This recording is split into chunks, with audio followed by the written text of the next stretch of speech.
അപ്പൊ ഇന്ന് നമ്മൾ ഡിസ്കസ് ചെയ്യുന്നത് സ്റ്റേറ്റ്സ് ഓഫ് മാറ്ററിലെ ഗ്യാഷ്യസ് സ്റ്റേറ്റ് ആണ്. ഈ മൊഡ്യൂളില് ഗ്യാഷ്യസ് സ്റ്റേറ്റും ലിക്വിഡ് സ്റ്റേറ്റും സോളിഡ് സ്റ്റേറ്റും വരുന്നുണ്ട്. അപ്പൊ നമ്മൾ ഗ്യാഷ്യസ് സ്റ്റേറ്റ് വെച്ചിട്ടാണ് സ്റ്റാർട്ട് ചെയ്യുന്നത്. നമുക്കറിയാം സ്റ്റേറ്റ്സ് ഓഫ് മാറ്റർ നമ്മൾ സാധാരണ പഠിക്കുന്നത് മൂന്നെണ്ണാണ്: സോളിഡും ലിക്വിഡും ഗ്യാസും. ഇതിന്റെ മൂന്നിന്റെയും ഡിഫറൻസ് വരുന്നത് മെയിൻ ആയിട്ട് ഇതിലുള്ള ഇന്റർ മോളിക്കുലാർ ഫോഴ്സ് ഓഫ് അട്രാക്ഷന്റെ കാര്യത്തിലാണ്. സോളിഡിലാണെന്നുണ്ടെങ്കിൽ മോളിക്കുലാർ ഫോഴ്സ് ഓഫ് അട്രാക്ഷൻ വളരെയധികം കൂടുതലായിരിക്കും, അത് റിജിഡ് ആയിരിക്കും. ലിക്വിഡിലാണെന്നുണ്ടെങ്കിൽ സോളിഡിനേക്കാളും കുറവായിരിക്കും, പക്ഷേ ഗ്യാഷ്യസ് സ്റ്റേറ്റിലുള്ളതിനേക്കാളും കൂടുതലായിരിക്കും. ഗ്യാസിനാണെന്നുണ്ടെങ്കിൽ inter molecular force of attraction വളരെയധികം കുറവായിരിക്കും. അതുപോലെ നമ്മൾ അതിന്റെ ഷേപ്പ് നോക്കുകയാണെന്നുണ്ടെങ്കിൽ സോളിഡിന് സ്റ്റേബിൾ ആയിട്ടുള്ള കോൺസ്റ്റന്റ് ആയിട്ടുള്ള ഒരു ഷേപ്പ് ഉണ്ടായിരിക്കും. ലിക്വിഡിന്റെ ഷേപ്പ് എങ്ങനെയാണ്? അതിന്റെ എന്തിലാണോ അത് അതിന്റെ കണ്ടെയ്നർ എങ്ങനെയാണോ അതിന്റെ ഷേപ്പ് ആയിരിക്കും ഉണ്ടാവുക. ഗ്യാസിന്റെ കാര്യത്തിലാണെന്നുണ്ടെങ്കിൽ ഗ്യാസ് എക്സ്പാൻഡ് ചെയ്തുകൊണ്ടേയിരിക്കും. അതിന്റെ വോളിയം നോക്കുകയാണെന്നുണ്ടെങ്കിൽ സോളിഡിനും ലിക്വിഡിനും കോൺസ്റ്റന്റ് ആയിട്ടുള്ള വോളിയം ഉണ്ടായിരിക്കും. പക്ഷെ ഗ്യാസിന്റെ കേസിൽ വോളിയം അതിന്റെ കണ്ടെയ്നർ, അത് വെച്ചിട്ടുള്ള കണ്ടെയ്നർ എന്താണോ അതിന്റെ വോളിയം ആയിരിക്കും ആ ഗ്യാസിന്റെ വോളിയം. Gas expand ചെയ്തുകൊണ്ടേയിരിക്കും. ഇതാണ് ഇത് മൂന്നും തമ്മിലുള്ള ബേസിക് ആയിട്ടുള്ള ഡിഫറൻസ്. അപ്പൊ നമ്മൾ ഇന്ന് ഡിസ്കസ് ചെയ്യുന്നത് ഗ്യാസ്, പിന്നെ ഗ്യാസിന്റെ പ്രോപ്പർട്ടീസ് എന്തൊക്കെയാണ്, പിന്നെ അതിൽ കുറച്ച് ഗ്യാഷ്യസ് ലോസ് ഉണ്ടല്ലോ, നമ്മൾ ആദ്യം തൊട്ടേ ഒരു +2 മുമ്പ് നമ്മൾ പഠിക്കുന്ന കുറച്ച് ലോസ് ഉണ്ട് അത്. പിന്നെ അതിനുശേഷം ഐഡിയൽ ഗ്യാസ് എന്ന് പറയുന്ന ഒരു കൺസെപ്റ്റ് ഉണ്ട്. ഐഡിയൽ ഗ്യാസ് എന്താണ്, പിന്നെ ഐഡിയൽ ഗ്യാസ് എന്നുള്ള ഡീവിയേഷൻ അല്ലെങ്കിൽ റിയൽ ഗ്യാസ് എന്താണ്, ഇത്രയും കാര്യങ്ങളാണ് ഇന്ന് നമ്മൾ നോക്കുന്നത്. അതുപോലെ റിയൽ ഗ്യാസിന്റെ ഒരു ഇക്വേഷൻ ഉണ്ട്. ഇത്രയും കാര്യങ്ങളും പിന്നെ ഇത് വെച്ചിട്ട് വരുന്ന കുറച്ച് ക്വസ്റ്റ്യൻസും ആണ് ഇന്നിപ്പോ നമ്മൾ ഡിസ്കസ് ചെയ്യും. അത് നമ്മള് ഗ്യാസിന്റെ ക്യാരക്ടറിസ്റ്റിക്സ് നോക്കാം. നമുക്കറിയാം ഗ്യാസിന്റെ പാരാമീറ്റേഴ്സ് എന്തൊക്കെയാണ്? ഒന്ന് പ്രഷറാണ്, പിന്നെ വോളിയം ആണ്, പിന്നെ ടെമ്പറേച്ചർ, പിന്നെ നമ്പർ ഓഫ് മോൾസ്. N എന്ന് പറഞ്ഞാൽ നമ്പർ ഓഫ് മോൾസ് ആണ്. അപ്പൊ ഈ 4 പാരാമീറ്റേഴ്സ് ആണ് നമ്മൾ ഗ്യാസിന്റെ ഒരു കാര്യം പറയുമ്പോൾ യൂസ് ചെയ്യുന്നത്. ഇനി ക്യാരക്ടറിസ്റ്റിക്സ് എന്തൊക്കെയാന്ന് നോക്കാം. ആദ്യത്തെ എക്സ്പാൻസിബിലിറ്റി ആണ്. അത് എക്സ്പാൻഡ് ചെയ്തുകൊണ്ടിരിക്കും. ഞാൻ പറഞ്ഞ പോലെ ഗ്യാസിന്റെ കണ്ടെയ്നറിന്റെ വോളിയം എന്താണോ അതാണ് ആ ഗ്യാസിന്റെ വോളിയം. രണ്ടാമത്തെ കാര്യം കംപ്രസിബിലിറ്റി ആണ്. നമ്മൾ പ്രഷർ അപ്ലൈ ചെയ്ത് കഴിഞ്ഞാൽ അതിന്റെ വോളിയം കുറയും. മൂന്നാമത്തെ ഒരു കാര്യം ഡിഫ്യൂസിബിലിറ്റി ആണ്. അവിടെ 2 ടേംസ് വരുന്നുണ്ട്, ഡിഫ്യൂഷനും എഫ്യൂഷനും വരുന്നുണ്ട്. അത് നമുക്ക് എന്താണെന്ന് പിന്നെ ഡിസ്കസ്. പിന്നെ വരുന്നത് എഫക്റ്റ് ഓഫ് പ്രഷർ. നമ്മൾ പറഞ്ഞു പ്രഷർ എങ്ങനെയാണ്, ഗ്യാസ് മോളിക്യൂളിന്റെ പ്രഷർ എന്ന് പറഞ്ഞാല് ആ മോളിക്യൂൾസ് അതിന്റെ വാളിൽ എക്സേർട്ട് ചെയ്യുന്ന ആ ഒരു പ്രഷറാണ്. അത് ഓൾ ഡയറക്ഷനിലും ഉണ്ടായിരിക്കും, എല്ലാ ഡയറക്ഷനിലും അതിന്റെ പ്രഷർ ഉണ്ടായിരിക്കും. ഇതൊക്കെ നമ്മൾ ഡീറ്റെയിൽ ആയിട്ട് നോക്കുന്നുണ്ട്. പിന്നെ എഫക്റ്റ് ഓഫ് ടെമ്പറേച്ചർ എന്ന് പറഞ്ഞാല് വോളിയം, ഗ്യാസിന്റെ വോളിയം ഹീറ്റ് ചെയ്ത് കഴിഞ്ഞാൽ അല്ലെങ്കിൽ ടെമ്പറേച്ചർ കൂടിക്കഴിഞ്ഞാൽ ഗ്യാസിന്റെ വോളിയം ഇൻക്രീസ് ചെയ്യും, പ്രഷർ കൂടിക്കഴിഞ്ഞാൽ ഗ്യാസിന്റെ വോളിയം ഡിക്രീസ് ചെയ്യും.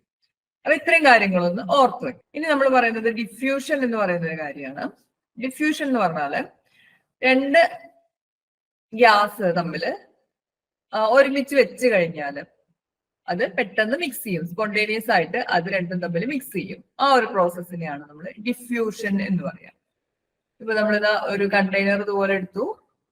ആ കണ്ടെയ്നറിൽ ഈ സൈഡിൽ എ എന്ന് പറയുന്ന ഗ്യാസ് ഉണ്ട്, ഈ സൈഡിൽ ബി എന്ന് പറയുന്ന ഗ്യാസ് ഉണ്ട്. നടുക്ക് നമ്മൾ എന്തെങ്കിലും വെച്ച് സെപ്പറേറ്റ് ചെയ്തിട്ടുണ്ട്. ഈ സെപ്പറേഷൻ നമ്മൾ മാറ്റി കഴിഞ്ഞാൽ എന്തായിരിക്കും? ഈ എയും ബിയും തമ്മിൽ പെട്ടെന്ന് ഇന്റർമിക്സ് ചെയ്യും.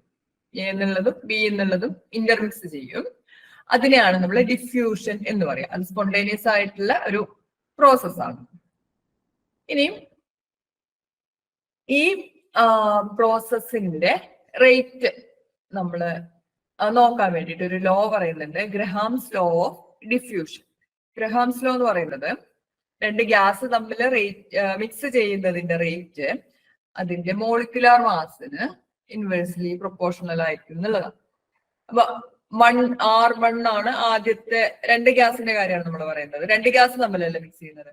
അപ്പൊ R1 എന്നുള്ളതാണ് ആദ്യത്തെ ഗ്യാസ് എന്ന് വിചാരിച്ചോ. അപ്പോ R1 എന്ന് പറയുന്ന ഗ്യാസ് അതിന്റെ മോളിക്കുലാർ മാസിന്റെ സ്ക്വയർ റൂട്ടിന് പ്രൊപ്പോർഷണൽ ആയിരിക്കും. R1 എന്ന് പറഞ്ഞാൽ ഗ്യാസ് ഡിഫ്യൂസ് ചെയ്യുന്ന റേറ്റ് ആണ്. Rate of diffusion is inversely proportional to the square root of the molecular mass. അതുപോലെ R2 എന്തായിരിക്കും? R2 ഇതുപോലെ തന്നെ R2 is inversely proportional to the square root of the molecular mass. Okay, അപ്പൊ ഇതാണ് നമ്മളുടെ Graham's law പറയുന്നത്. Under the same condition of temperature and pressure, the rate of diffusion of different gases are inversely proportional to the square roots of their molecular masses. ഇതിന് നമുക്ക് എങ്ങനെ എഴുതാൻ പറ്റും? R1/R2 is equal to root of M2/M1. Okay, അപ്പൊ ഇതാണ് നമ്മളുടെ Graham's law of diffusion പറയുന്നത്. ഇനി അടുത്തത് എഫ്യൂഷൻ എന്ന് പറയുന്ന പ്രോസസ്സാണ്. എഫ്യൂഷൻ എന്ന് പറഞ്ഞാല് ഒരു ഗ്യാസിനെ നമ്മൾ ഒരു കണ്ടെയ്നറിൽ വെച്ചിട്ടുണ്ട്. ആ കണ്ടെയ്നറിനോട് അടുത്ത് തന്നെ നമ്മൾ വേറെ ഒരു കണ്ടെയ്നറും കൂടെ വെച്ചിട്ടുണ്ട്. ഇനി ഇതിന്റെ ഇവിടെ ഈ സെപ്പറേഷന്റെ സൈഡ് നടുവില് നമ്മൾ ഒരു ചെറിയൊരു ഹോൾ ഉണ്ടാക്കണം. അപ്പൊ ആ ഹോളിൽ കൂടെ എന്ത് ചെയ്യും? ഇവിടെയുള്ള ഗ്യാസസ് എല്ലാം ഈ ഒരു സൈഡിലേക്ക് പോകും.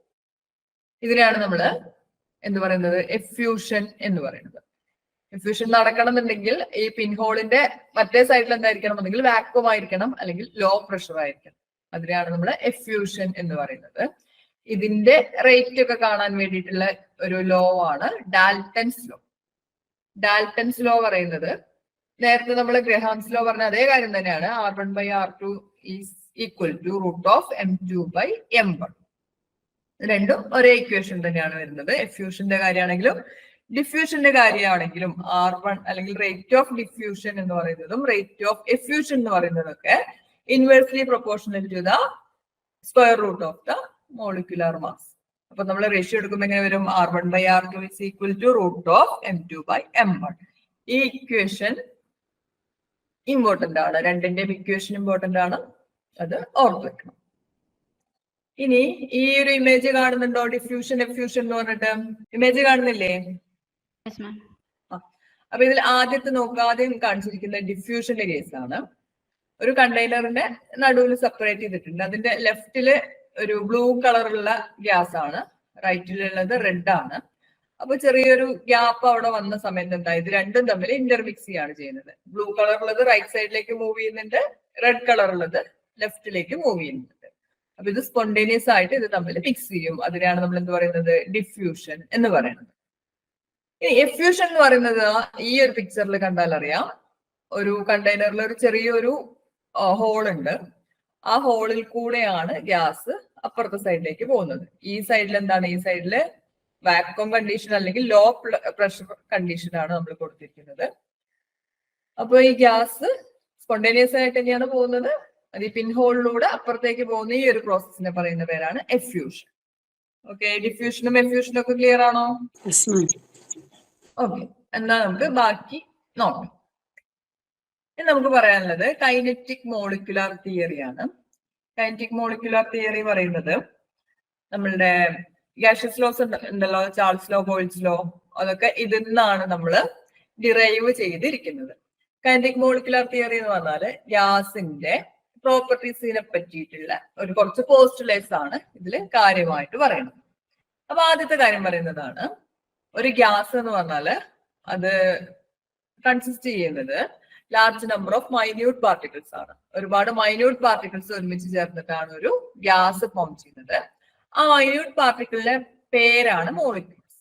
അത്രയേ ഉള്ളൂ. മോളിക്യൂൾസ്, ഒരുപാട് മോളിക്യൂൾസ് കൂടി ചേർന്നിട്ടാണ് ഒരു ഗ്യാസ് ഫോം ചെയ്യുന്നത്. മോളിക്യൂൾസ് എന്ന് പറഞ്ഞാൽ ടൈനി അല്ലെങ്കിൽ മൈന്യൂട്ട് ആയിട്ടുള്ള പാർട്ടിക്കിൾ ആണ്. അതുകൊണ്ട് തന്നെ അതിന്റെ വോളിയം എന്ന് പറയുന്നത് ഗ്യാസിന്റെ വോളിയത്തിനെ അപേക്ഷിച്ച് നമ്മൾ നോക്കുമ്പോൾ വളരെ ചെറുതാണ്. അതുകൊണ്ട് അതിനെ നെഗ്ലക്ട് ചെയ്യാൻ പറ്റും. മോളിക്യൂളിന്റെ ഇൻഡിവിജ്വൽ വോളിയത്തിനെ നെഗ്ലക്ട് ചെയ്യാൻ പറ്റും. അതാണ് ആദ്യത്തെ പോസ്റ്റുലേറ്റ് പറയുന്നത്. ഇത്രയേ ഉള്ളൂ. ഗ്യാസ് എങ്ങനെയാണ് ഉണ്ടാക്കിയിരിക്കുന്നത്? കുറെ മോളിക്യൂൾസ് ചേർന്നിട്ടാണ് ഗ്യാസ് ഫോം ചെയ്യുന്നത്. മോളിക്യൂൾസ് വളരെ ചെറുതാണ്. അപ്പൊ ഗ്യാസിന്റെ ടോട്ടൽ വോളിയം നമ്മൾ നോക്കുകയാണെന്നുണ്ടെങ്കിൽ ഈ മോളിക്യൂൾസിന്റെ വോളിയം, ഇൻഡിവിജ്വൽ വോളിയം നമുക്ക് നെഗ്ലക്ട് ചെയ്യാൻ പറ്റും. ഇനി അടുത്തത് രണ്ടാമത്തെ ഒരു പോസ്റ്റുലേറ്റ് ആയിട്ട് പറയുന്നത്, the molecules are in a state of constant rapid motion in all possible directions, colliding random manner with one another and with the walls of the container. ഈ മോളിക്യൂൾസ് മൂവ് ചെയ്തുകൊണ്ടേ ഇരിക്കുകയാണ്. റാൻഡം മോഷൻ ആണ്. അത് ഓരോ മോളിക്യൂളും ഓരോ ഡയറക്ഷനിലേക്കായിരിക്കും move ചെയ്യുന്നത്. അങ്ങനെ move ചെയ്യുന്നതിന്റെ കൂടെ ഒരു മോളിക്യൂള് ഇവിടുന്ന് മൂവ് ചെയ്യുകയാണെന്നുണ്ടെങ്കിൽ അത് എന്ത് ചെയ്യും, വേറൊരു മോളിക്യൂളിനെ അവിടെ ചെന്നിട്ട് ഹിറ്റ് ചെയ്യുന്നുണ്ട് അല്ലെങ്കിൽ കൊളൈഡ് ചെയ്യുന്നുണ്ട്.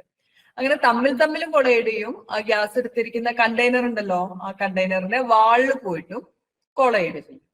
ഇതാണ് രണ്ടാമത്തെ പോസ്റ്റുലേറ്റ് പറഞ്ഞിരിക്കുന്നത്. ആദ്യത്തെ പോസ്റ്റുലേറ്റ് പറഞ്ഞത് മോളിക്യൂൾസ് വെച്ചിട്ടാണ് ഗ്യാസ് ഉണ്ടാവുന്നത്. രണ്ടാമത്തെ പോസ്റ്റുലേറ്റ് എന്താ പറഞ്ഞത്, കൊളൈഡ് ചെയ്യുന്നുണ്ട്, മോളിക്യൂൾസ് മൂവ് ചെയ്യുന്നുണ്ട്. മൂവ് ചെയ്യുന്നതിന്റെ കൂടെ അങ്ങോട്ടും ഇങ്ങോട്ടും കൊളൈഡ് ചെയ്യും, മോളിക്യൂൾസ് തമ്മിൽ കൊളൈഡ് ചെയ്യും, എല്ലാ ഡയറക്ഷനിലേക്കും അത് മൂവ് ചെയ്യും. പിന്നെ കണ്ടെയ്നറിന്റെ വാളിൽ പോയിട്ടും അത് കൊളൈഡ് ചെയ്യും. മൂന്നാമത്തെ ഒരു പോസ്റ്റുലേറ്റ് ആയിട്ട് പറഞ്ഞിരിക്കുന്നത്, ഈ കൊളീഷൻസ് എന്ന് പറയുന്നത് പെർഫെക്റ്റ്ലി എലാസ്റ്റിക് ആയിരിക്കും, എലാസ്റ്റിക് കൊളീഷൻ ആയിരിക്കും. അതുകൊണ്ട് എനർജി ലോസ് ഉണ്ടാവില്ല. അതാണ് മൂന്നാമത്തെ പോസ്റ്റുലേറ്റ് പറഞ്ഞത്. അപ്പൊ ആദ്യത്തെ 3 പോസ്റ്റുലേറ്റ് പറഞ്ഞത്, ആദ്യത്തെ കാര്യം മോളിക്യൂൾസ് വെച്ചിട്ടാണ്, കുറെ മോളിക്യൂൾസ് കമ്പൈൻ ചെയ്തിട്ടുള്ള ഗ്യാസ് കമ്പോസ് ചെയ്തിരിക്കുന്നത് ഒരുപാട് മോളിക്യൂൾസ് വെച്ചിട്ടാണ്. മോളിക്യൂൾസ് വളരെ ചെറുതാണ്. മോളിക്യൂളിന്റെ വോളിയം എന്ന് പറയുന്നത് ടോട്ടൽ വോളിയം അപേക്ഷിച്ച് നോക്കുമ്പോൾ വളരെ ചെറുതായതുകൊണ്ട് തന്നെ ഇൻഡിവിജ്വൽ വോളിയം നെഗ്ലക്ട് ചെയ്യാം. പിന്നത്തെ പോസ്റ്റുലേറ്റ് പറഞ്ഞത് മോളിക്യൂൾസ് എല്ലാ ഡയറക്ഷനിലേക്ക് മൂവ് ചെയ്യുന്നുണ്ട്, റാൻഡം മോഷൻ ആണ്, തമ്മിൽ കൊളൈഡ് ചെയ്യും, ഇതിന്റെ വാളിൽ കണ്ടെയ്നറിന്റെ വാളിൽ ചെന്നിട്ടും കൊളൈഡ് ചെയ്യും. പിന്നെ പറഞ്ഞിരിക്കുന്നത് മോളിക്യുലാർ കൊളീഷൻ എന്ന് പറയുന്നത് പെർഫെക്റ്റ്ലി എലാസ്റ്റിക് ആണ്. കൊളീഷൻ നടക്കുന്ന സമയത്ത് എനർജിയിൽ ഡിഫറൻസ് വരുന്നില്ല, എനർജി ലോസ് വരുന്നില്ല. ഇനി അടുത്തൊരു പോസ്റ്റുലേറ്റ് പറയുന്നത്, there are no attractive force between the molecules. Molecules തമ്മിൽ അട്രാക്റ്റീവ് ഫോഴ്സ് ഇല്ല. അടുത്തതൊന്ന് പറഞ്ഞിരിക്കുന്നത്, the pressure of the gas is due to the bombardment of the molecules on the walls of the containing vessel. നമ്മള് കണ്ടെയ്നറിന്റെ വാളിൽ ചെന്നിട്ട് collide ചെയ്യുന്നു പറഞ്ഞല്ലോ, അങ്ങനെ collision കാരണമാണ് ഗ്യാസിന്റെ പ്രഷർ ഉണ്ടാവുന്നത്. അടുത്തതെന്ന് പറയുന്നത്, ലാസ്റ്റ് പോസ്റ്റുലേറ്റ് പറയുന്നത് എന്താണ്, ക്ലാസിക്കൽ മെക്കാനിക്സിലെ ലോസ് ഉണ്ടല്ലോ, ആ ലോസ് ഒക്കെ ഗ്യാഷ്യസ് മോളിക്യൂൾസിന്റെ മോഷനിലും അപ്ലൈ ചെയ്യാൻ പറ്റും. അപ്പൊ ഇത്രയും കാര്യങ്ങളാണ് കൈനറ്റിക് മോളിക്യുലാർ തിയറിയിൽ പറഞ്ഞിട്ടുള്ളത്. എന്തൊക്കെയാണ്? ആദ്യത്തെ കാര്യം പറഞ്ഞത് ഗ്യാസ് മോളിക്യൂൾസ് കൊണ്ടാണ് ഉണ്ടാക്കിയത്. പിന്നെ ഒരു കാര്യം പറഞ്ഞത് കൊളീഷൻ. മൂന്നാമത്തെ കാര്യം കൊളീഷൻസ് എന്താണ്, പെർഫെക്റ്റ്ലി എലാസ്റ്റിക് ആണ്. പിന്നെ പറഞ്ഞത് അട്രാക്റ്റീവ് ഫോഴ്സ് ഇല്ല, തമ്മിലുള്ള അട്രാക്റ്റീവ് ഫോഴ്സ് ഇല്ല. പ്രഷർ എങ്ങനെയാണ് ഉണ്ടാവുന്നത്, ഈ ഗ്യാസിലുള്ള മോളിക്യൂൾസ് എന്നിട്ട് കണ്ടെയ്നറിന്റെ വാളിൽ പോയിട്ട് ഹിറ്റ് ചെയ്തിട്ടാണ് അതിന്റെ പ്രഷർ ഉണ്ടാവുന്നത്. പിന്നെ ഈ ലോസ് ഓഫ് ക്ലാസിക്കൽ മെക്കാനിക്സ് ഈ മോളിക്കുലാർ മോഷന് ഒബേ ചെയ്യുന്നുണ്ട്. ഇത്രയും കാര്യങ്ങളാണ് കൈനറ്റിക് മോളിക്കുലാർ തിയറിയിൽ പറയാനുള്ളത്. ഇതിൽ നമ്മൾ ശ്രദ്ധിക്കേണ്ട 2 കാര്യങ്ങളുള്ളത്, ആദ്യത്തെ പോസ്റ്റുലേറ്റ് അതായത് ഇൻഡിവിജ്വൽ വോളിയം നെഗ്ലക്ട് ചെയ്യാം എന്നുള്ള കാര്യവും, പിന്നെ ഈ അട്രാക്റ്റീവ് ഫോഴ്സ് ഇല്ല എന്നുള്ള കാര്യവും. ഈ 2 കാര്യങ്ങളാണ് നമ്മൾ ഇവിടെ ശ്രദ്ധിക്കാനുള്ളത്. ഇത് രണ്ടും ശരിയായിട്ടുള്ള കാര്യം അല്ല എന്നുള്ള രീതിയിലാണ് കൂടുതൽ സ്റ്റഡീസ് നടന്നപ്പോൾ നമുക്ക് മനസ്സിലാക്കാൻ പറ്റിയത്. പിന്നെ അതിനുശേഷം കുറച്ച് മോഡിഫിക്കേഷൻസ് വരുന്നുണ്ട്. അപ്പൊ ഇത്രയും കാര്യങ്ങൾ ക്ലിയർ ആണോ? ഇനി നമുക്ക് പറയാനുള്ളത് കൈനറ്റിക് ഗ്യാസ് ഇക്വേഷൻ ആണ്. കൈനറ്റിക് മോളിക്കുലാർ തിയറി എന്ന് വന്നിട്ടുള്ള ആ ഒരു കുറച്ച് കാര്യങ്ങളൊക്കെ വെച്ചിട്ട് ഡിറൈവ് ചെയ്ത ഇക്വേഷൻ ആണ്. ഡെറിവേഷൻ ഒന്നും നമ്മൾ നോക്കേണ്ട ആവശ്യമില്ല, നമ്മൾ ഇക്വേഷൻ മാത്രം നോക്കിയാൽ മതി. ഇക്വേഷൻ ഇതാണ്, P is equal to mNc²/3v. അപ്പൊ ഇതിൽ നമുക്ക് എന്ത് ചെയ്യാൻ പറ്റും, ഈ /3vയിലുള്ള വിനെ നമ്മൾ ലെഫ്റ്റിലേക്ക് കൊണ്ടുപോകണം. ഇക്വേഷൻ ഇങ്ങനെയാണ് ശരിക്കും, P is equal to mNc²/3v. അപ്പൊ ഈ ബിനെ നമുക്ക് ലെഫ്റ്റിലേക്ക് കൊണ്ടുപോകാലോ പിയുടെ കൂടെ. അപ്പൊ എന്താ വരിക, PV is equal to mNc²/3v. ഇതാണ് നമ്മളുടെ kinetic molecular equation. PV is equal to m into n into c²/3 എന്നത്. അതില് n എന്ന് പറഞ്ഞാൽ നമ്പർ ഓഫ് മോളിക്യൂൾസ് ആണ്, അതായത് ആ ഗ്യാഷ്യസ് സിസ്റ്റത്തില് എത്ര മോളിക്യൂൾസ് ഉണ്ട് എന്നുള്ളതാണ് n, ക്യാപിറ്റൽ N. m എന്ന് പറഞ്ഞാല് സ്മോൾ ലെറ്റർ m ആണ് കേട്ടോ. m എന്ന് പറഞ്ഞാല് number of mass of the molecule, മോളിക്യൂളിന്റെ മാസ് ആണ്. c എന്ന് പറഞ്ഞാല് മോളിക്യൂള് മൂവ് ചെയ്തുകൊണ്ടിരിക്കുക എന്ന് പറഞ്ഞല്ലോ, അതിന്റെ വെലോസിറ്റി ആണ്. RMS വെലോസിറ്റി എന്നാണ് പറയുന്നത്. RMS ആവറേജ് MPV ഇതൊക്കെ നമ്മൾ ഇതിന്റെ കൂടെ നമ്മൾ അടുത്തൊരു ടോപ്പിക്കായിട്ട് ഡിസ്കസ് ചെയ്യുന്നുണ്ട്. അപ്പൊ C എന്ന് പറഞ്ഞാല് മോളിക്യൂള് മൂവ് ചെയ്യുന്ന വെലോസിറ്റിയാണ്. ഇനി ഏതാ ടൈം വരുന്നത്? ഓക്കെ, ഇനി P എന്ന് പറഞ്ഞ പ്രഷർ ആണ്, V എന്ന് പറഞ്ഞാല് വോളിയം. അപ്പൊ ഇതാണ് നമ്മളുടെ kinetic gas equation. P V is equal to mnc²/3. n number of molecules, m mass of the molecule, c എന്ന് പറഞ്ഞാല് RMS വെലോസിറ്റി ഓഫ് മോളിക്യൂൾ. ഇനി നമുക്ക് നോക്കാനുള്ളത് ഗ്യാസ് ലോസ് ആണ്. ഗ്യാസ് ലോസ് അതുപോലെ ഐഡിയൽ ഗ്യാസ് ഇക്വേഷൻ, ഇത്രയും കാര്യങ്ങളാണ് നമ്മൾ ഇനി അടുത്തതായിട്ട് നോക്കാനുള്ളത്. അപ്പൊ ഈ ഗ്യാസ് ലോസ് ഉണ്ടല്ലോ, നമ്മൾ ആദ്യം തൊട്ടേ പഠിക്കുന്ന ലോസ് ഇല്ലേ, ഏതൊക്കെയാണ് ഗ്യാസ് ലോസ് ഇല്ലേ? 3 ബോയിൽസ്, ചാൾസ് ആൻഡ് കെൽവിൻ. മൂന്നാമത്തെ അവഗാഡ്രോസ് ലോ അല്ലെ. അപ്പൊ ഈ 3 ലോസ് കൈനറ്റിക് ഗ്യാസ് തിയറിന്ന് അല്ലെങ്കിൽ കൈനറ്റിക് മോളിക്കുലാർ തിയറി എന്നൊക്കെയാണ് ഡിറൈവ് ചെയ്ത് വന്നിട്ടുള്ളത്. അപ്പൊ ഡെറിവേഷൻ ഒന്നും നമ്മൾ നോക്കേണ്ട ആവശ്യമില്ല. നമ്മൾ ഈ ലോ എന്താണ് പറയുന്നത്, അതിന്റെ ഇക്വേഷൻ എന്താണ്, അതിന്റെ ഗ്രാഫിക്കൽ റെപ്രസെന്റേഷൻ എന്താണ് എന്നുള്ള കാര്യം മാത്രം നോക്കിയാൽ മതി. അപ്പൊ ആദ്യത്തെ നമുക്ക് ഈ ഗ്യാസ് ലോ എന്ന് പറഞ്ഞാൽ എന്താണ്? ഒരു ഗ്യാസിന്റെ പ്രഷർ, വോളിയം, ടെമ്പറേച്ചർ, ഇത്രയും കാര്യങ്ങൾ തമ്മിലുള്ള ഒരു റിലേഷൻഷിപ്പിനെ നമ്മള് ഒരു ഇക്വേഷൻ ഫോമിലൊക്കെ പറയുന്നതിനെയാണ് ഗ്യാസ് ലോ എന്ന് പറയുന്നത്. 3 ലോ ആണ് കാര്യമായിട്ടുള്ളത്. ഒന്ന് ബോയിൽസ് ലോ, പിന്നെ ഒന്ന് ചാൾസ് ലോ, പിന്നെ അവഗാഡ്രോസ് ലോ. പിന്നെ അതിന്റെ കൂടെ വേറെയും ചില ലോസ് പറയാറുണ്ട്, ഗേ-ലുസാക്സ് ലോ എന്നൊക്കെ പറഞ്ഞിട്ട് പറയാറുണ്ട്. പക്ഷെ ഏറ്റവും ഇമ്പോർട്ടന്റ് ആയിട്ടുള്ളത് ഈ 3 അപ്പൊ നമുക്കിത് ഓരോന്നും നോക്കാം. ആദ്യത്തെ നമ്മൾ നോക്കാൻ പോകുന്നത് ബോയിൽസ് ലോ. ബോയിൽസ് ലോ എന്ന് പറഞ്ഞാല് കോൺസ്റ്റന്റ് ടെമ്പറേച്ചർ, നമ്മൾ ഗ്യാസ് സിസ്റ്റത്തിന്റെ ടെമ്പറേച്ചർ കോൺസ്റ്റന്റ് ആയിട്ട് വെക്കാം.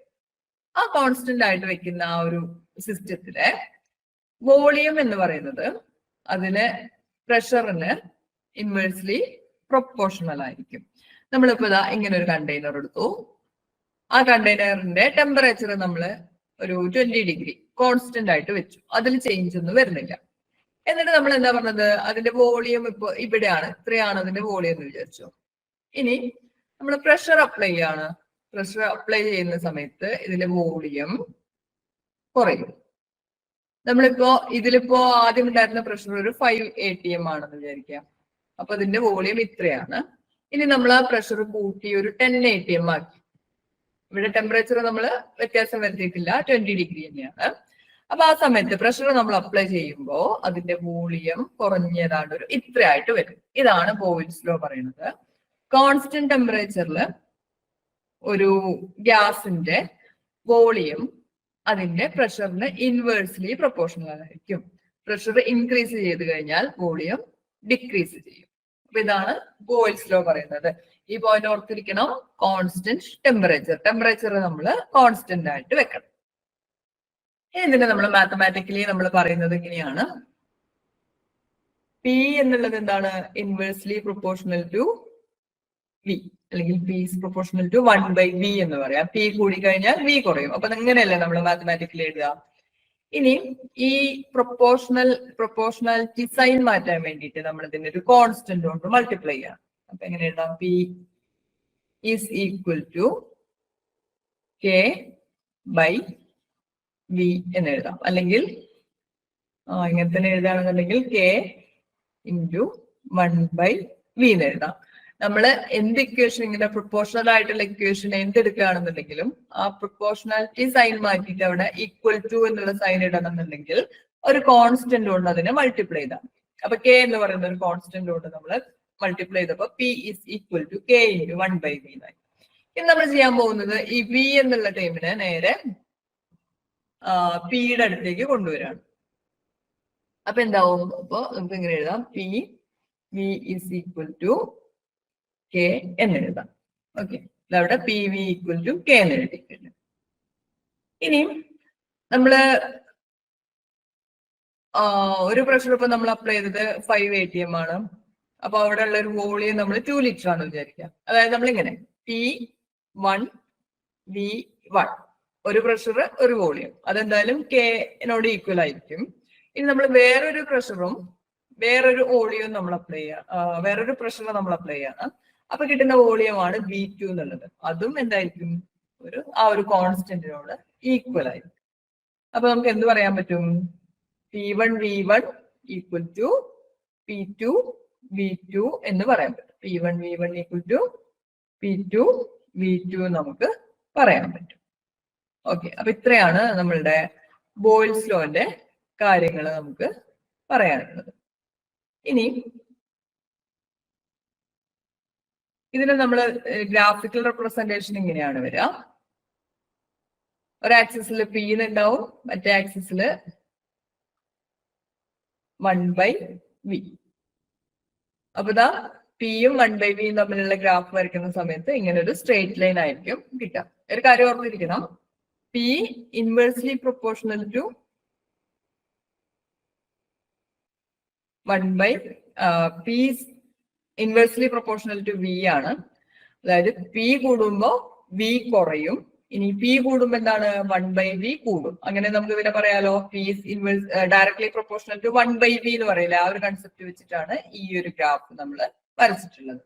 പി ഇൻക്രീസ് ചെയ്യുമ്പോൾ 1/v എന്നുള്ള വാല്യൂ ഇൻക്രീസ് ചെയ്യാണ്. അപ്പൊ ഈ ആക്സിസ് നോക്കണം, ഒരു ആക്സിസിൽ പിയും മറ്റേ ആക്സിസിൽ 1/v ആണ് നമ്മൾ കൊടുത്തത്. ഇനി പിയും വിയും തമ്മിലുള്ള ഗ്രാഫ് വരച്ചു കഴിഞ്ഞാൽ ഇങ്ങനെ ആവില്ല, അതിന്റെ നേരെ ഓപ്പോസിറ്റ് ആയിരിക്കും നമുക്ക് കിട്ടുന്നത്. ഓക്കെ, അപ്പൊ ഇതാണ് നമ്മളുടെ ബോയിൽസ് ലോ. ക്ലിയർ ആണോ? ബോയിൽസ് ലോ ക്ലിയർ ആണോ? ഇതൊക്കെ വെച്ചിട്ട് ചെറിയ ചെറിയ പ്രോബ്ലം നമ്മൾ ചെയ്യാനുണ്ട്. ഇതൊക്കെയാണോ? അടുത്ത ലോ പറയട്ടെ. ഹലോ, കേൾക്കുന്നില്ലേ? അടുത്ത പറയട്ടെ. അടുത്ത ലോ നമ്മളുടെ ചാൾസ് ലോ ആണ്.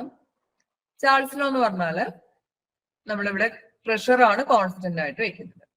കോൺസ്റ്റന്റ് പ്രഷറിൽ വോളിയം, ഗ്യാസിന്റെ വോളിയം എന്നുള്ളത് directly proportional to the temperature. അത് പറയുന്നത് ഇങ്ങനെയാണ്, നമ്മളൊരു കണ്ടെയ്നർ എടുത്തു, ആ കണ്ടെയ്നറിന്റെ പ്രഷർ നമ്മൾ ഒരു 2 atm കോൺസ്റ്റന്റ് ആയിട്ട് അവിടെ നിർത്തിയിട്ടുണ്ട്. എന്നിട്ട് നമ്മളിത് 20 ഡിഗ്രി സെൽഷ്യസിലാന്ന് വിചാരിച്ചു, അപ്പൊ അതിന്റെ വോളിയം ഇത്രയാണ്. ഇനി പ്രഷറിൽ നമ്മൾ ചേഞ്ച് ഒന്നും വരുത്തിയിട്ടില്ല, 2 atm തന്നെയാണ്. പക്ഷെ നമ്മൾ എന്ത് ചെയ്തിട്ടുണ്ട്, അതിന്റെ ടെമ്പറേച്ചർ ഒരു 30 ഡിഗ്രി സെൽഷ്യസ് ആക്കിയിട്ട് മാറ്റി. അപ്പൊ എന്തായിരിക്കും, അതിന്റെ വോളിയം കുറച്ച് ഇൻക്രീസ് ചെയ്തിട്ടുണ്ടാവും. അപ്പൊ ഇതാണ് ചാൾസ് ലോ പറയുന്നത്. At constant pressure the volume of a fixed mass of gas is directly proportional to the Kelvin temperature or absolute temperature. Kelvin സ്കെയിലാണ് സാധാരണ നമ്മൾ കെമിസ്ട്രിയിലുള്ള മിക്കവാറും എല്ലാ കാര്യങ്ങളും പറയുന്നത്. അപ്പൊ കെൽവിൻ ടെമ്പറേച്ചറിലുള്ള ആ ഒരു വാല്യൂവിന് ഡയറക്ട്ലി പ്രൊപ്പോർഷണൽ ആയിരിക്കും. വോളിയം എന്ന് പറയുന്നത് കോൺസ്റ്റന്റ് പ്രഷറിലുള്ള വോളിയം എന്തിന് പ്രൊപ്പോർഷണൽ ആയിരിക്കും? ടെമ്പറേച്ചറിന് പ്രൊപ്പോർഷണൽ ആയിരിക്കും. അതാണ് ചാൾസ് ലോ പറയുന്നത്. അപ്പൊ നമുക്ക് എങ്ങനെ പറയാൻ പറ്റും? At constant pressure V is directly proportional to T എന്ന് പറയാം. അപ്പൊ പ്രൊപ്പോർഷണാലിറ്റി സൈൻ മാറ്റാൻ വേണ്ടിയിട്ട് V is equal to K T എന്ന് പറയാം. നേരത്തെ നമ്മൾ ബോയിൽസ് ലോയിൽ പറഞ്ഞ അതേപോലെ തന്നെ. ഇനി പിന്നെന്ത് പറയാൻ പറ്റും? ഈ K ഇവിടെ നിർത്തിയിട്ട് T എന്നുള്ളതിനെ എപ്പുറത്തേക്ക് കൊണ്ടുവന്നൂടെ? അപ്പൊ V/T is equal to K എന്ന് പറയാം. പിന്നെ നേരത്തെ നമ്മൾ പറഞ്ഞ പോലെ V1T1 equal to K എന്ന് പറയാം. അതുപോലെ V2T2 equal to K എന്ന് പറയാം. അപ്പൊ എന്താണ്? V1T1 equal to V2T2 നമുക്ക് പറയാം. ഇനി നമുക്ക് ഇതിന്റെ ഗ്രാഫിക്കൽ റെപ്രസെന്റേഷൻ നോക്കുകയാണെന്നുണ്ടെങ്കിൽ ഇങ്ങനെയാണ് വരിക. ടെമ്പറേച്ചർ ഇൻക്രീസ് ചെയ്യുന്നതിനനുസരിച്ചിട്ട് വോളിയം ഇൻക്രീസ് ചെയ്യുന്നുണ്ട്. അപ്പൊ ഈ ചാൾസ് ലോന്റെയും ബോയിൽസ് ലോന്റെയും ഗ്രാഫുകൾ ഒന്ന് പ്രത്യേകം നോക്കി വെക്കണം. 2-4 ഗ്രാഫ് തന്നിട്ട് അതിൽ ഏതാണ് ചാൾസ് ലോനെ റെപ്രസെന്റ് ചെയ്യുന്നത് അല്ലെങ്കിൽ ബോയിൽസ് ലോനെ റെപ്രസെന്റ് ചെയ്യുന്നത്, ആ രീതിയിൽ ക്വസ്റ്റ്യൻ വരാം. അപ്പൊ ഇതിന്റെ ഗ്രാഫ് നോക്കണം. വോളിയം ഒരു ആക്സിസിൽ വോളിയം ആണ്, മറ്റേ ആക്സിസിൽ ടെമ്പറേച്ചർ ആണ്. ടെമ്പറേച്ചർ ഇൻക്രീസ് ചെയ്യുന്നതിനനുസരിച്ചിട്ട് വോളിയം ഇൻക്രീസ് ചെയ്യുന്നുണ്ട്. ഇത് എപ്പോഴാണ് ഇത് വരുന്നത്? കോൺസ്റ്റന്റ് പ്രഷറിലാണ്. അപ്പൊ ഇതാണ് നമ്മളുടെ ചാൾസ് ലോ. ഇനി അടുത്ത ലോ വരുന്നത് എന്താണ്? അവഗാഡ്രോസ് ലോ ആണ്. അവഗാഡ്രോസ് ലോ എന്ന് പറഞ്ഞാൽ equal volume of gases at same temperature and pressure contain equal number of moles. അതായത് നമ്പർ ഓഫ് മോൾസ് നമ്മൾ ടെമ്പറേച്ചർ, പ്രഷർ ഇത്രയും കാര്യങ്ങൾ കോൺസ്റ്റന്റ് ആക്കിയിട്ട് നമ്മൾ രണ്ട് സിസ്റ്റംസ് എടുക്കുകയാണ്. ഇതും 1 ലിറ്റർ ആണ്, ഇതും 1 ലിറ്റർ ആണെന്ന് വിചാരിച്ചു. രണ്ടിന്റെ ടെമ്പറേച്ചറും പ്രഷറും എല്ലാം കോൺസ്റ്റന്റ് ആണ്, രണ്ടും സെയിം തന്നെയാണ്. അപ്പൊ ഇതിന്റെ രണ്ടിന്റെയും വോളിയം എന്തായിരിക്കും? വോളിയം എന്ന് പറയുന്നത് ഈക്വൽ ആയിരിക്കും. അതാണ് അവഗാഡ്രോസ് ലോ പറയുന്നത്. അവഗാഡ്രോസ് ലോനെ നമുക്ക് ഇങ്ങനെ പറയാൻ പറ്റും, ടെമ്പറേച്ചർ, പ്രഷർ ഇത് രണ്ടും കോൺസ്റ്റന്റ് ആയിട്ട് വെക്കുമ്പോൾ അതിന്റെ വോളിയം എന്തായിരിക്കും, നമ്പർ ഓഫ് മോൾസിന് പ്രൊപ്പോർഷണൽ ആയിരിക്കും എന്ന് വേണമെങ്കിൽ നമുക്ക് പറയാം. ഇനി STP യിലാണെന്നുണ്ടെങ്കിൽ 1 മോൾ ഗ്യാസിന്റെ വോളിയം 22.4 ലിറ്റർ, അല്ലെങ്കിൽ സ്പെസിഫിക് ആയിട്ട് പറഞ്ഞാൽ 22.414 ലിറ്റർ ആയിരിക്കും STP-യിലുള്ള 1 മോൾ ഗ്യാസിന്റെ വോളിയം വരുന്നത്. ഇതാണ് നമ്മളുടെ അവഗാഡ്രോസ് ലോ. ഇനി നമ്മൾ ചെയ്യാൻ പോകുന്നത് 3 ലോ ഏതൊക്കെയാണ്? ബോയ്ൽസ് ലോ എന്ന് പറയുന്നത് P proportional to V. എപ്പോഴാണ്? ടെമ്പറേച്ചർ കോൺസ്റ്റന്റ് ആയിരിക്കുമ്പോ. പിയും ബിയും എങ്ങനെയാ? Inversely proportional. ഡയറക്ട്ലി ആണോ? ഇൻവേഴ്സ്ലി പ്രൊപ്പോർഷണൽ ആണ്. പി കൂടിക്കഴിഞ്ഞാൽ വോളിയം കുറയും. പിന്നെ ചാൾസ് ലോ പറയുന്നത് എന്താണ്? കോൺസ്റ്റന്റ് പ്രഷറിൽ ടെമ്പറേച്ചറും വോളിയവും ഡയറക്ട്ലി പ്രൊപ്പോർഷണൽ ആണ്. പിന്നെ അവഗാഡ്രോസ് ലോ പറയുന്നത് നമ്പർ ഓഫ് മോൾസും വോളിയവും ഡയറക്ട്ലി പ്രൊപ്പോർഷണൽ. ഇനി നമ്മൾ ഇത് മൂന്നും കൂടി മിക്സ് ചെയ്തിട്ട് ഐഡിയൽ ഗ്യാസ് ഇക്വേഷൻ എന്ന് പറയുന്ന ഒരു ഇക്വേഷൻ ഉണ്ടാക്കാണ്. അത് നമ്മൾ ആദ്യം എടുക്കുന്നത് ബോയ്ൽസ് ലോ ആണ്. ബോയ്ൽസ് ലോ എന്താ പറയുന്നത്? P inversely proportional to V, അല്ലെങ്കിൽ പി പ്രൊപ്പോർഷണൽ ടു 1/v എന്ന് പറയാം. അടുത്തത് ചാൾസ് ലോ എന്താ പറയുന്നത്? ഇത് കോൺസ്റ്റന്റ് ടെമ്പറേച്ചറിലാണ്. ചാൾസ് ലോ ആണെങ്കിൽ കോൺസ്റ്റന്റ് പ്രഷറിലാണ്. ടി അല്ലെങ്കിൽ വി വെച്ചിട്ട് എഴുതാം നമുക്ക്. V proportional to T. Avogadro's law പറയുകയാണെന്നുണ്ടെങ്കിൽ V is proportional to N നമുക്ക് എഴുതാൻ പറ്റും. അപ്പൊ ഈ മൂന്ന് കാര്യത്തിൽ എന്ത് വരുന്നുണ്ട്? വി വരുന്നുണ്ടല്ലോ. അപ്പൊ ഇതെല്ലാം കൂടെ നമ്മളൊന്ന് കൂട്ടിയിട്ട് എഴുതാണ്.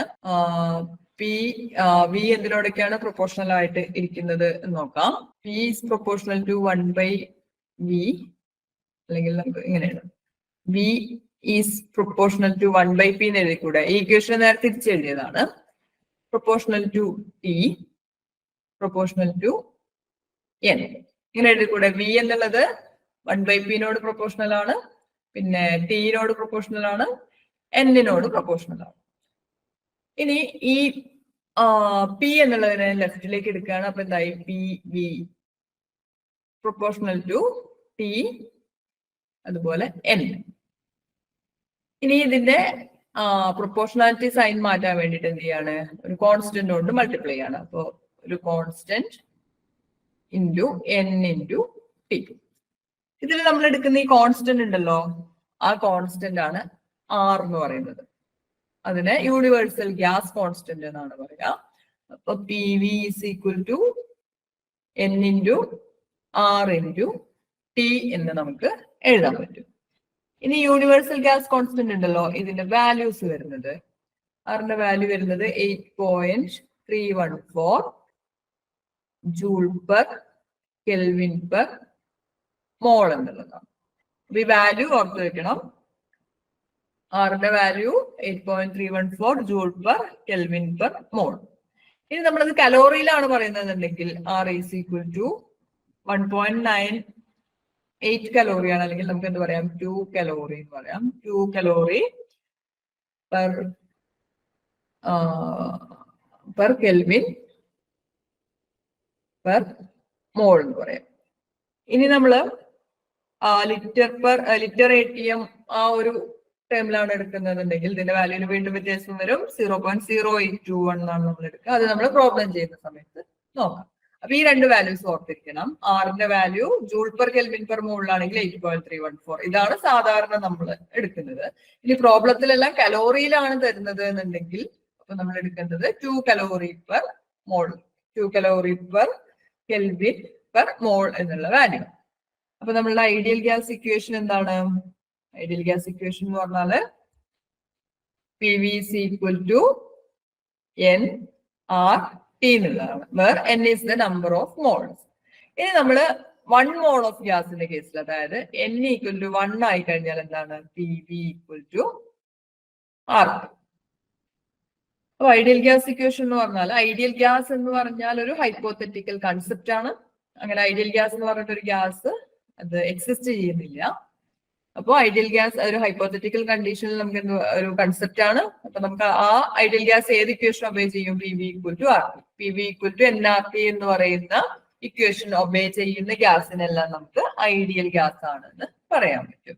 അല്ലെങ്കിൽ 1 മോൾ ഗ്യാസ് എന്ത് ചെയ്താൽ മതി? P V equal to R T എന്ന് പറയുന്ന ഇക്വേഷൻ ഒബേ ചെയ്യണം. അപ്പൊ ഇതാണ് നമ്മുടെ ഐഡിയൽ ഗ്യാസ് ഇക്വേഷൻ. ഇനിയും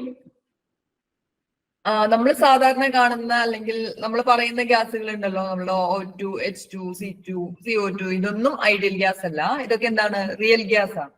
ഇത് റിയൽ ഗ്യാസുകളൊന്നും ഈ ഒരു ഇക്വേഷൻ ഒബേ ചെയ്യില്ല. ഐഡിയൽ ഗ്യാസ് കണ്ടീഷനിൽ ചില കണ്ടീഷൻ, പർട്ടിക്കുലർ കണ്ടീഷനിൽ ചില ഗ്യാസുകൾ ഈ ഇക്വേഷൻ ഒബേ ചെയ്യും. അല്ലാതെ വേറെ ഗ്യാസുകളൊന്നും എല്ലാ കണ്ടീഷനിലൊന്നും ഈ ഇക്വേഷൻ ഒന്നും ഒബേ ചെയ്യില്ല. അപ്പൊ നമ്മൾ പറയുന്ന ഗ്യാസുകളെല്ലാം റിയൽ ഗ്യാസ് ആണ്. Real gas ideal gas equation എന്തായാലും ഒബേ ചെയ്യില്ല. അപ്പൊ അതിന്റെ ഇക്വേഷൻ വേറെയാണ്.